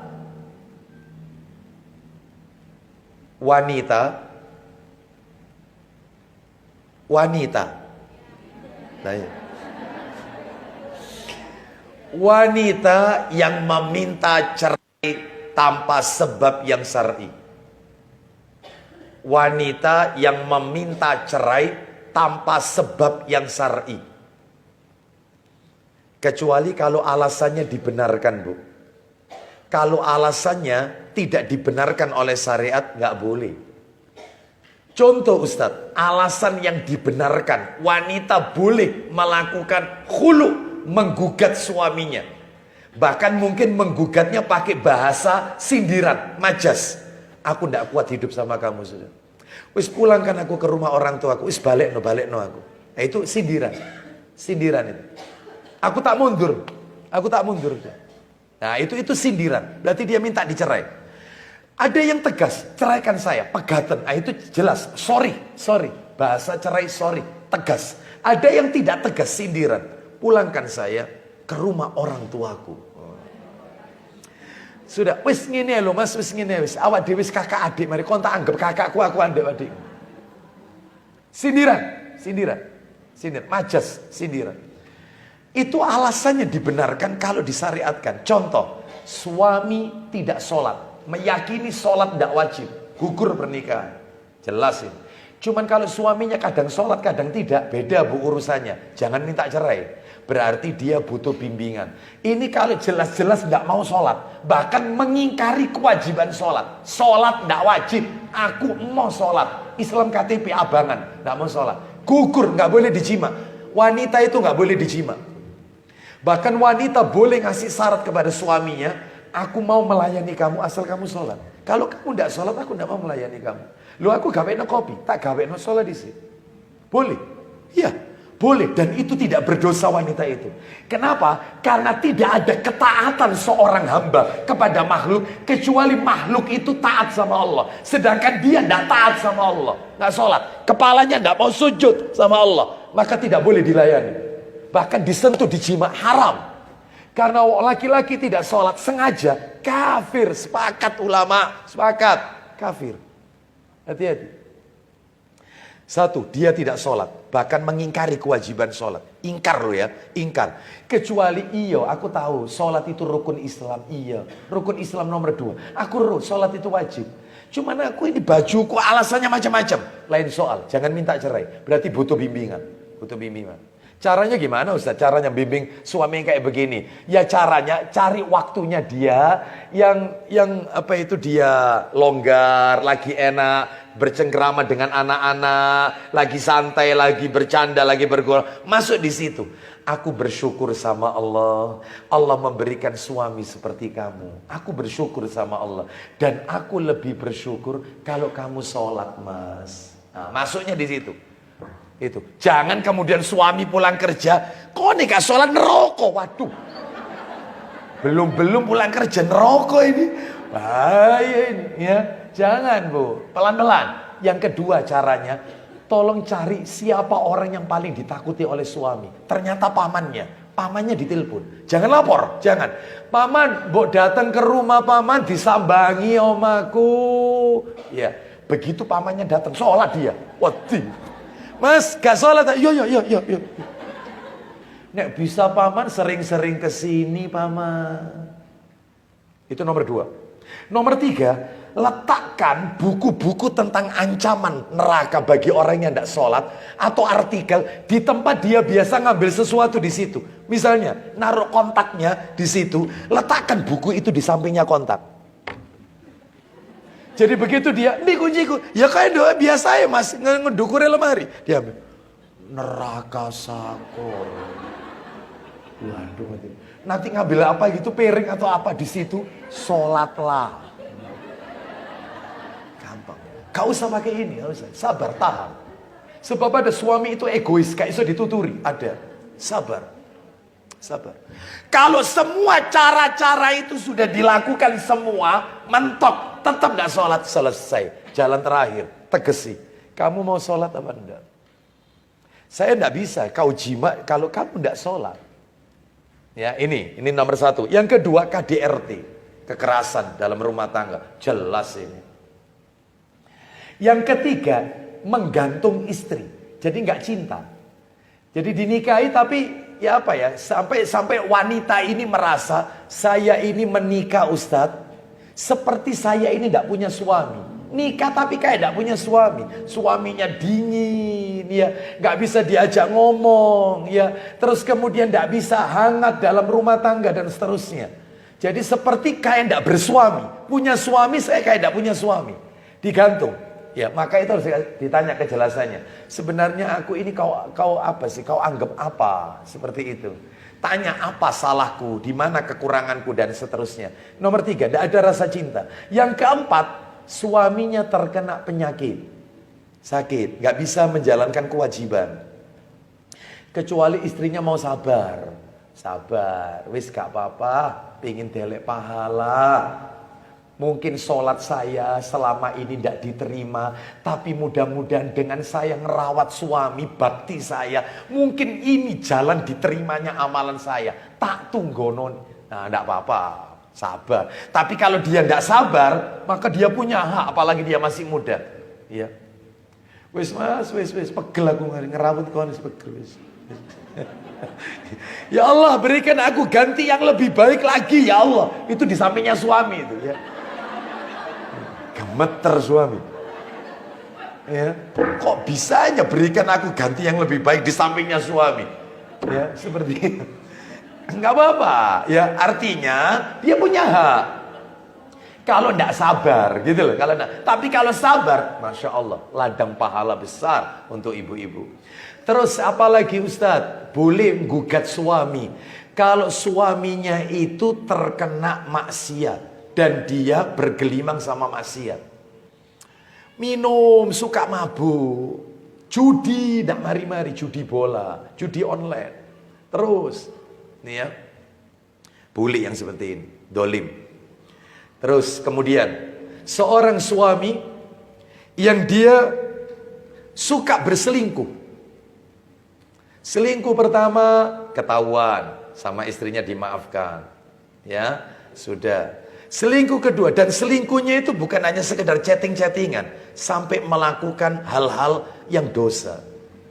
Ya, ketemu misalnya di HP-nya atau apa, ya, Mas iki sapa iki Mas? Aku iki Yuli kon tulis Bambang lho kene. Aku bisa jate bojo. Iki ngono Yuli iki Mas, duduk Bambang iki. Gampang cara ngetesnya. Iya, ya kasih saja. Itu apa itu? Garam itu ditulisi gula. Iya, gula dikasih garam. Ya, lo kopine kok anu ngene. Ya wis iku ana gula situ, ngambil dia garam. Lu kok tambah asin. Ya wis padha nduk HP-mu lah Mas Bambang kon tulis Yuli. Iku ya ngono, garam tak tulisi gula.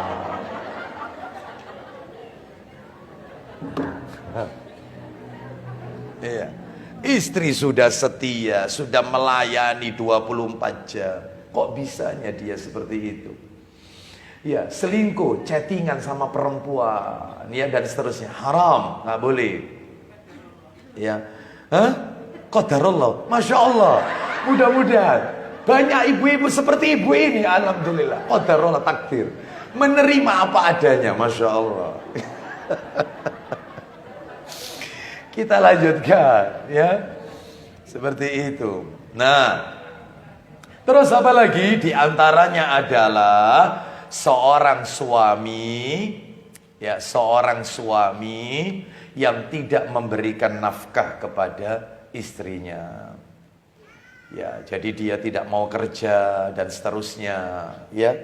Tetapi dalam hal ini tidak boleh gegabah, harus sabar dulu. Nggak apa-apa, istri membantu suami itu bukan aib. Istri membantu suami itu bukan aib. Tetapi kalau misalnya dia berbuat zalim, ya, sampai tidak memberikan nafkah, ya, bahkan kemudian juga dia mendolimi istrinya dengan tidak memberikan nafkah lahir dan batin, maksud saya, maka yang seperti ini gugur sudah, ya. Jadi boleh. Terus kemudian diantaranya juga sudah tidak ada rasa cinta. Sudah tidak ada rasa cinta. Cinta itu sudah tidak ada.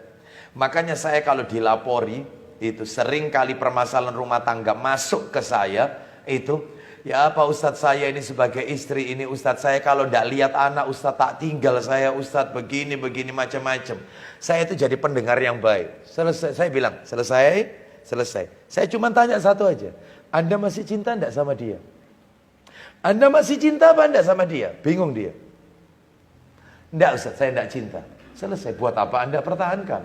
Rumah tangga itu yang dicari bahagia, cinta, bahagia. Kalau Anda sudah tidak bahagia, kenapa Anda teruskan?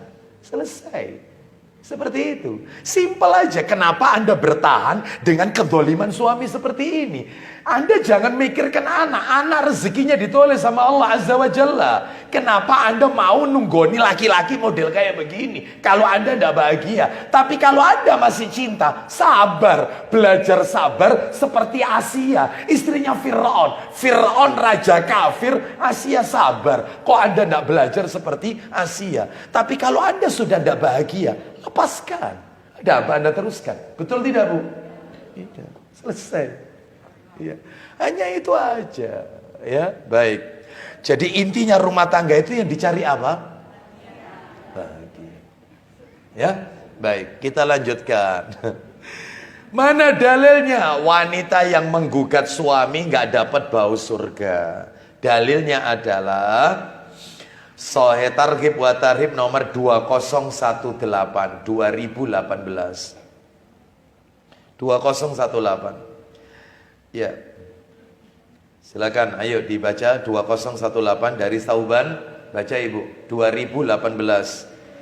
Nabi SAW bersabda, ayyumam ra'atin sa'alat zawjaha talaqan min ghairi ba'sin faharamun 'alaiha raihatul jannah. Silakan. Dari Tauban radhiyallahu an, dari Nabi sallallahu alaihi wasallam, beliau bersabda, Isinya, perempuan mana saja yang meminta kepada suaminya untuk menceraikannya tanpa satu alasan pun, maka aroma surga haram untuknya. baik, haram baginya bau surga. Terakhir nomor 7, wanita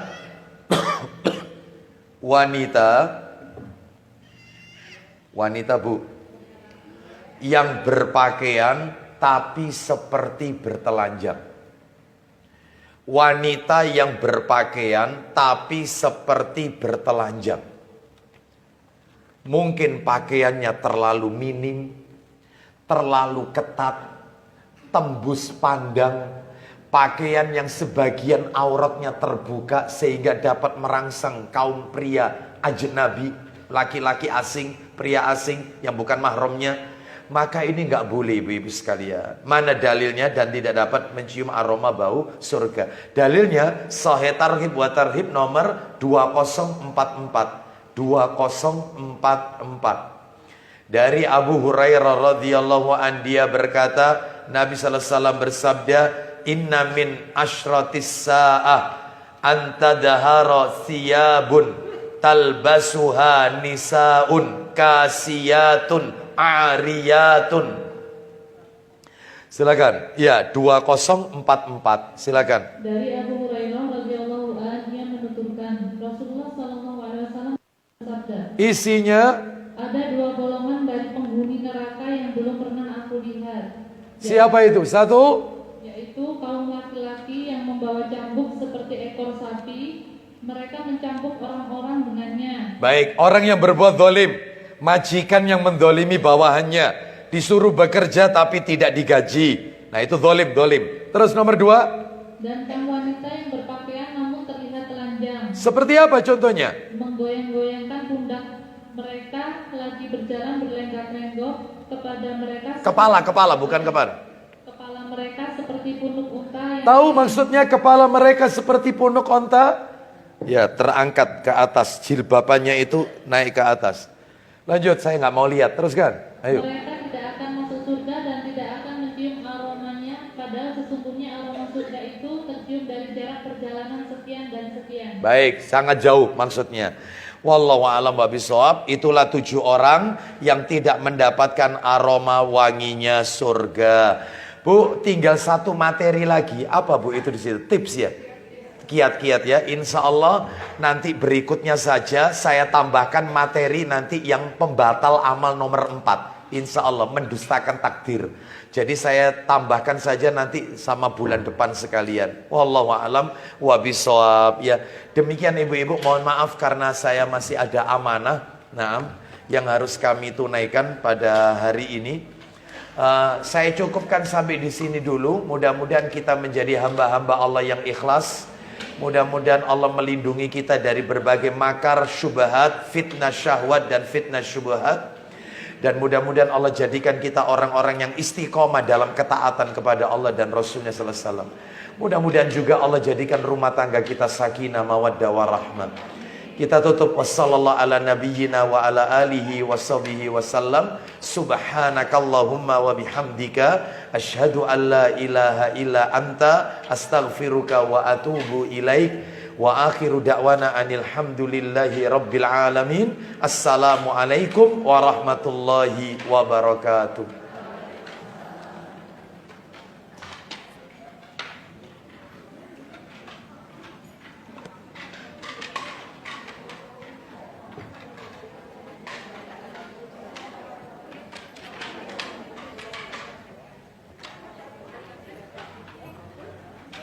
Assalamualaikum.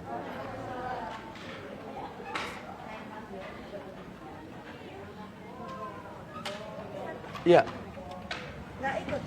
Anda ada di Rono. Baik, makasih, saya terima. Jazakillah khair. Assalamualaikum. Ya. Hah? Oh, maaf. Oh, lupa. Ya, makasih ya.